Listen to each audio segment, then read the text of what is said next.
வக்ஃபு வாரிய சொத்துக்களை அரசு எடுத்துக்கொள்ளவே சட்டத்திருத்தங்கள் கொண்டுவரப்பட்டுள்ளதாக ராமநாதபுரம் எம்பி நவாஸ் கனி குற்றம் சாட்டியுள்ளார். இதுகுறித்து அவர் மதுரையில் அளித்த பேட்டியை சூப்பர்பைட்ஸ் பகுதியில் பார்க்கலாம். வக்ஃபுக்கு மூன்றாவது அதிகமான சொத்துக்கள் இந்தியா முழுவதும் இருக்கிறதாக கிட்டத்தட்ட 9 லட்சம் ஏக்கருக்கு மேலே சொத்துக்கள் இருக்குது. இதை ஆக்கிரமிக்கப்படுறதுக்கு அரசாங்கம் பல்வேறு வகையில் கையப்படுத்துவதற்காக அந்த சட்டத்திட்டங்களை கொண்டு வராங்க. ஏற்கனவே வாரியத்தில் இந்த தமிழ்நாடு வாரியத்திலோட 11 உறுப்பினர் இருக்கும். இந்த உறுப்பினரில் இஸ்லாமியர் அல்லாதவர்களை 2 பேரை நியமிக்கணும் அப்படின்றதெல்லாம் குழப்பத்தை ஏற்படுத்தும்.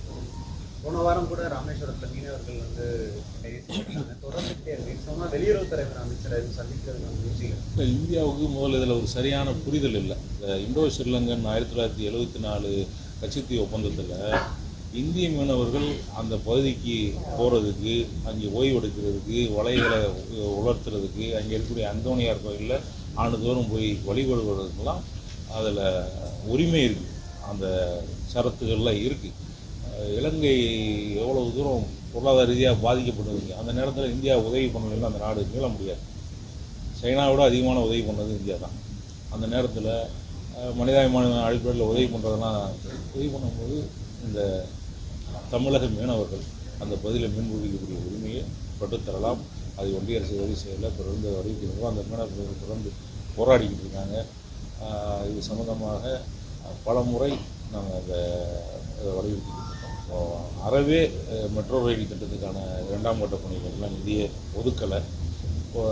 அவங்க குறிப்பிட்ட மாநிலங்களுக்கு அதிகமான நிதிகளை ஒதுக்கிவிட்டு நம்மளை மாதிரி அதிகமான வரி செலுத்தக்கூடிய மாநிலங்களுக்கு நிதியை ஒதுக்கலை. சார், வினோத் கோவத்தோட மேல்முறையீட்டு மனு தள்ளுபடி செய்யப்பட்டிருக்கு. எப்படி பார்க்குறீங்க? வெள்ளி பதக்கத்தோட நாடு திரும்ப வெள்ளி பதக்கம். அதாவது அதுலேயே ஒரு பெரிய அரசியல் நடக்குதுங்க. முதல்ல அவங்கள தேர்வு செய்கிறதுல ஒரு பெரிய அரசியல் இருக்குது. நேர்மையான முறையில் தேர்வு செய்யலை. அன்றைக்கி பாராளுமன்ற கூட்டத்தொடர் முடிகிறதுக்கு முன்னாலாம் ராகுல் காந்தி அந்த பிரச்சனையை எழுப்பி பாராளுமன்ற அவைக்குள்ள மிகப்பெரிய ஒரு போராட்டமே நடக்கணும். இவங்க உண்மையிலேயே நம்மளுடைய திறமையான வீரர்களை கண்டறிந்து அவர்களை ஊக்கப்படுத்தக்கூடிய பணியை இந்த அரசு செய்யலை. நிச்சயமாக பொது சேவை சட்டம் இந்த நாட்டில் அமல்படுத்தவே முடியாது. அவங்க தேர்தல்களுக்காக சொல்லக்கூடியது. இது கிட்டத்தட்ட இப்போ இல்லை, ஒரு 10 வருஷத்துக்கு முன்னே சொல்லிட்டு வராங்க. அவங்களோட தேர்தல் அறிக்கையும் தொடர்ந்து சொல்கிறாங்க. பாரதிய ஜனதா கட்சியோட 2019 தேர்தல் அறிக்கையில் பார்த்தீங்கன்னா இருக்கும், 2014 தேர்தல் அறிக்கையில் பார்த்தா இருக்கும், 2024 தேர்தல் அறிக்கையில் இருக்கும். பொது சிவில் சட்டத்தை அமல்படுத்தணும்னு சொல்லியிருக்காங்க. பாரதிய ஜனதா ஆளக்கூடிய ஒரு சில மாநிலங்கள், உத்தரகாண்ட், ஹரியானா போன்ற மாநிலங்களில் நாங்கள் அதை நடைமுறைப்படுத்த போகிறோம் மாநிலத்தில் சொல்லுவாங்க. இது இப்போ மகாராஷ்டிரா, ஹரியானா ஒரு 3 ஸ்டேட்டில் எலெக்ஷன் வருது.